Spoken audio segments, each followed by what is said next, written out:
Assalamualaikum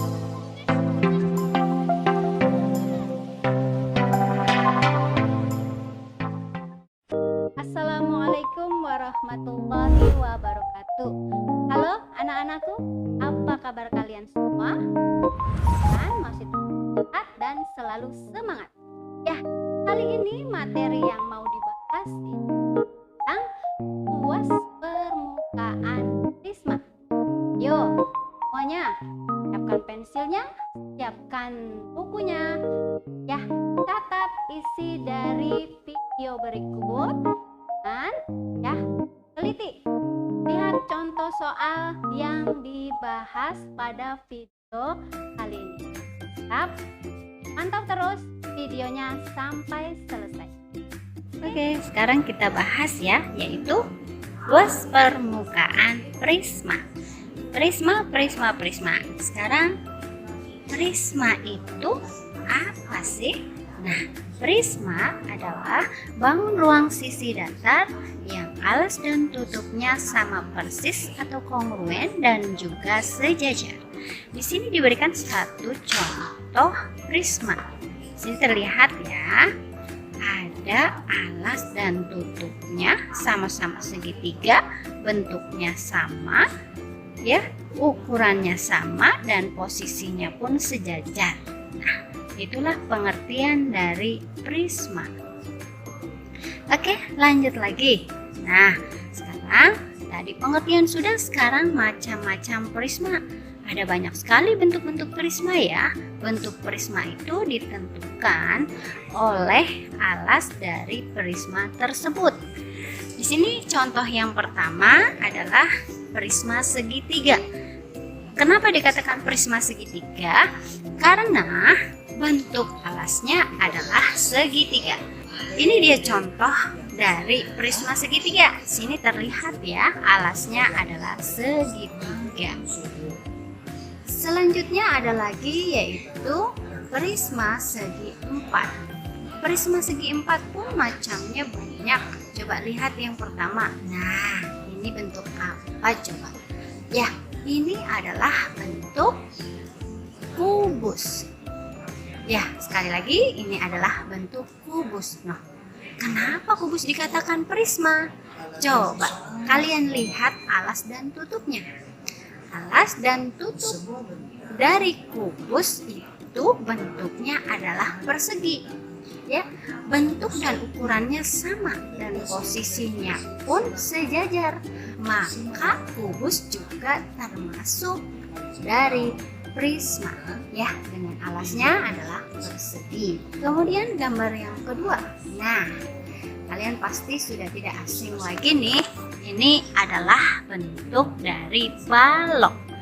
Ya, kalian bisa lihat alasnya dan tutup dari balok itu bentuknya persegi panjang. Nah, ukuran dan bentuk serta posisinya sejajar, maka balok pun bisa dikatakan prisma. Lanjut lagi segi empat yang berikutnya. Nah, ini prisma segi empat dengan alasnya adalah trapesium. Ada lagi prisma segi empat yang alasnya layang-layang. Lanjut lagi, ada juga prisma dengan alasnya adalah berbentuk belah ketupat. Ya, masih banyak lagi prisma segi empat yang belum ibu sebutkan. Ya, lanjut setelah prisma segi empat, ada lagi prisma segi lima. Nah, kenapa disebut prisma segi lima? Karena alasnya berbentuk segi lima. Tutupnya pun sama ukurannya dan posisinya sejajar. Lanjut, ada lagi prisma segi enam nih. Nah, kamu lihat ya, alas dan tutupnya sama berbentuk segi enam, posisinya pun sejajar. Ya, sebenarnya masih banyak lagi macam-macam atau bentuk prisma yang lain. Ada segi 7, 8, dan seterusnya. Intinya yang namanya prisma itu alas dan tutupnya itu memiliki bentuk yang sama persis dan posisinya adalah sejajar. Itulah yang dinamakan prisma. Lanjut lagi, ya. Sekarang materi inti yaitu bagaimana ya kita cari luas permukaan prisma. Untuk menemukan luas permukaan prisma, di sini diberikan, Ibu ambil satu contoh bentuk prisma ya. Di sini contohkannya adalah prisma segitiga. Ya. Nah, dari prisma tersebut untuk menentukan luas permukaannya, kita buka prismanya. Nah, ini yang disebut jaring-jaring prisma. Dari jaring-jaring tersebut, satu-satu kita lihat ada dua buah segitiga ya, yaitu alas dan tutup. Ingat, alas dan tutupnya bentuknya sama persis. Kemudian sisi-sisi tegaknya jika digabungkan akan membentuk persegi panjang. Kita lihat sisi tegak yang sebelah kiri. Ukurannya sama dengan salah satu segitiga alas. Yang tengah juga sisinya adalah sisi dari segitiga alasnya. Yang terakhir, panjang sisi yang sebelah kanan adalah panjang sisi segitiga yang terakhir. Sehingga panjang dari persegi panjang tersebut bisa dikatakan keliling dari alasnya.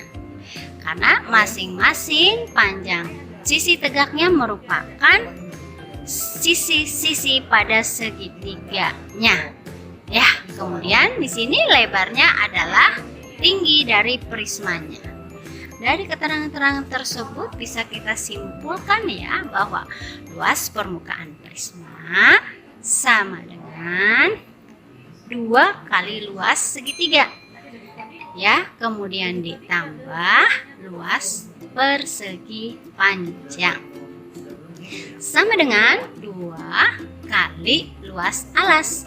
Kenapa kita wakilkan luas alas? Karena tutupnya juga sama dengan alasnya, sehingga bisa kita tulis 2 kali luas alas.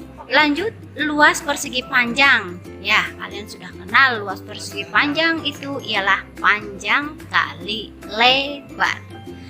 Bisa kita teruskan rumusnya menjadi 2 kali luas alas dikali panjangnya tadi kita lihat ya, yaitu keliling alas. Dikali lebarnya adalah tinggi dari prismanya. Nah, inilah rumus luas permukaan prisma, yaitu 2 kali luas alas ditambah keliling alas kali tinggi prisma. Ya, sebelum ke contoh soal, ada beberapa hal nih yang harus kalian perhatikan sebelum menentukan luas permukaan prisma. Apa sih yang harus kalian perhatikan? Yang pertama, ya, yang harus diperhatikan ialah posisi alas prisma. Jadi sebelum menentukan luas permukaan, kamu tentukan dulu bangun tersebut atau prisma tersebut alasnya berbentuk apa. Ya, kemudian hal yang kedua yang harus diperhatikan ialah posisi tingginya. Ya, jadi 2 kata kunci ini harus kalian pahami. Alas dan tinggi prisma harus kalian tentukan terlebih dahulu. Oke, lanjut ke contoh soal ya. Sekarang contoh soal yang pertama dengan soalnya adalah coba kalian tentukan luas permukaan dari prisma di samping ya. Langkah pertama kita tentukan alasnya. Alasnya adalah segitiga siku-siku. Maka untuk mempermudah kita gambar segitiga siku-sikunya nih. Ya, di sini terlihat ya. Alasnya adalah 5. Kemudian tingginya adalah 12. Maka untuk mencari sisi miringnya kita gunakan triple Pythagoras. Ada 5, ada 12, maka sisi miringnya otomatis adalah 13. Lanjut luas alasnya kita cari bersama ya. Luas alas segitiga adalah alas kali tinggi dibagi 2, maka 5 kali 12 dibagi 2. 2. Hasilnya adalah 30. Lanjut tingginya. Tinggi prisma kita lihat nih pada gambar ya. Ternyata tinggi prismanya adalah 20 cm. Lanjut lagi keliling alasnya. Keliling alasnya berarti dari segitiga siku-siku tersebut kita jumlahkan sisi-sisinya. 5 tambah 12 tambah 13 hasilnya adalah 30. Sehingga bisa kita substitusikan dari rumus luas permukaan prismanya. Sama dengan 2 kali luas alasnya adalah 30 dikali keliling alasnya 30 kali tingginya 20.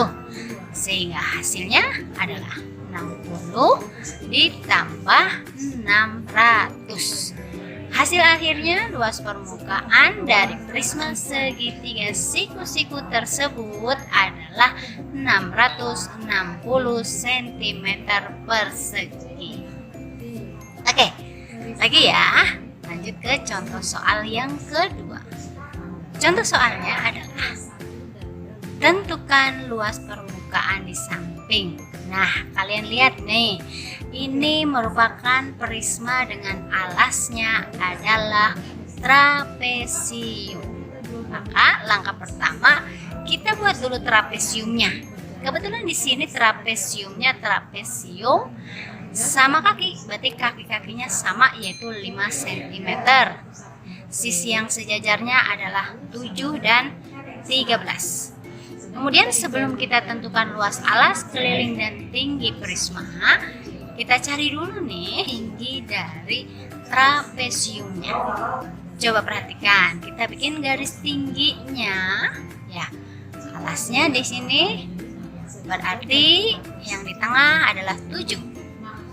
Karena panjangnya 13, kemudian dipotong 7, hasilnya adalah 6. 6 masing-masing dibagi 2 sehingga masing-masing kiri dan kanan panjangnya adalah 3 cm. Nah, kalau sudah seperti ini, bagian kanan terlihat ada segitiga siku-siku. Ada 3, ada 5, maka triple Pythagoras sisi yang satunya adalah 4. Nah, kalau sudah seperti ini, lanjut ke luas alas dari trapesium tersebut, yaitu jumlah sisi sejajar yaitu 7 tambah 13 kali tingginya adalah 4, kemudian dibagi 2. Kemudian kita sederhanakan, 2 bagi 2 1, 4 bagi 2 nya adalah 2. 7 tambah 13 adalah 20, kemudian dikali 2 maka hasilnya 4. Lanjut tinggi dari prismanya. Di sini terlihat yang di bawah ya, tingginya yaitu 20 cm. Kemudian keliling alasnya atau keliling trapesiumnya. Kita jumlahkan masing-masing sisinya yaitu 13 tambah 5 tambah 7 tambah 5 hasilnya adalah 30. Ya, kita substitusikan selanjutnya ke rumus luas permukaan prisma. Sama dengan 2 kali luas alasnya 40 ditambah kelilingnya 30 dikali tingginya 20. Sehingga hasilnya 2 kali 40 80 ditambah 600. Sehingga kesimpulannya luas permukaan gambar tersebut adalah 680 cm persegi. Ya, lanjut lagi nih, satu soal lagi biar lebih mantap. Sebuah prisma dengan alas berbentuk belah ketupat. Nah, ingat-ingat, alasnya berbentuk belah ketupat. Kelilingnya adalah 68 dan panjang salah satu diagonalnya adalah 16 cm. Pertanyaannya, tentukan luas permukaan prisma tersebut jika tinggi sisi tegaknya adalah 18 cm. Langkah pertama adalah kita cari sisi-sisi dari belah ketupat ya. Di sini kelilingnya 68. Sedangkan sisi pada belah ketupat panjangnya sama dan berjumlah 4, sehingga 68 dibagi 4 hasilnya adalah 17. Jika kita gambarkan nih belah ketupatnya, masing-masing sisinya tertulis 17. Kemudian salah satu diagonalnya 16, berarti masing-masing 8. Lanjut, triple Pythagoras lagi, 17, 8, maka sisi yang lainnya adalah 15. Bawah pun sama, 15 ya. Setelah seperti ini, kemudian kita bisa lihat keliling alasnya ialah 68, kemudian tingginya adalah 18, maka luasnya adalah diagonal 1 kali diagonal 2 dibagi 2. 30 kali 16 dibagi 2. Disederhanakan dulu ya. 2 bagi 2 1, 16 bagi 2 8. Sehingga 30 dikali 8 hasilnya adalah 240. Kemudian seperti biasa kita substitusikan.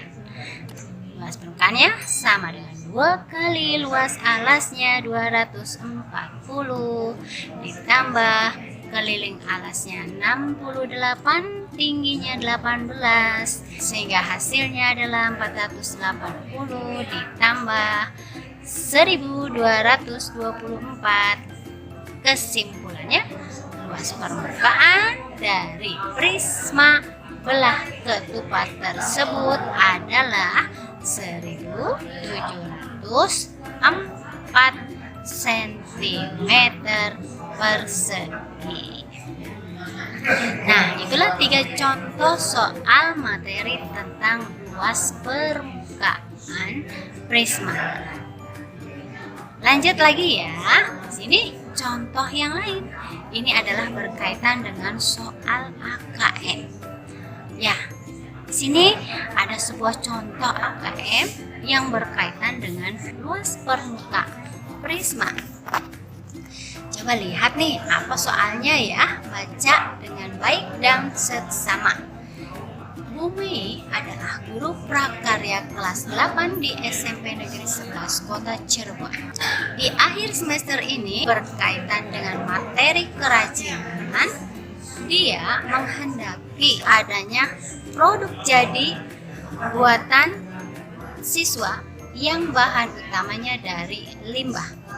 Setiap produk dikerjakan secara berkelompok yang beranggotakan 10 siswa. Hasna bersama 9 temannya berdiskusi dan memutuskan untuk membuat tenda. Nah, ini gambar tendanya ya, yang bahan utamanya dari karung terigu. Coba perhatikan lagi. Kemudian rencana mereka ialah membuat tenda dengan ukuran tingginya 120, lebarnya 180 dan panjang tendanya adalah 200 cm.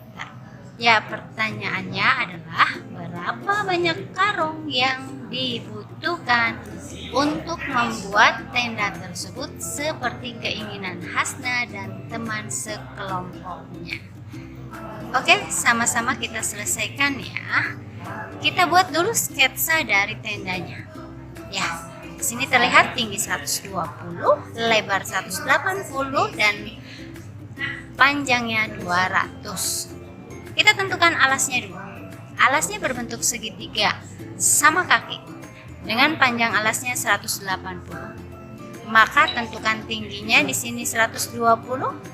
Ya, kita bagi 2 sama besar 90, sehingga triple Pythagoras dari 90 120, maka sisi miringnya adalah 150.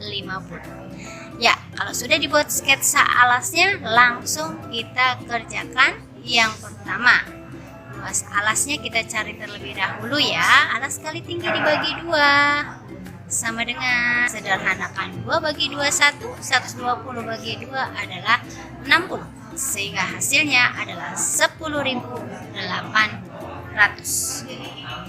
Ya, kemudian tinggi prismanya adalah 200 dan keliling dari alasnya adalah 180. 150 tambah 150 tambah 150, hasilnya adalah 480.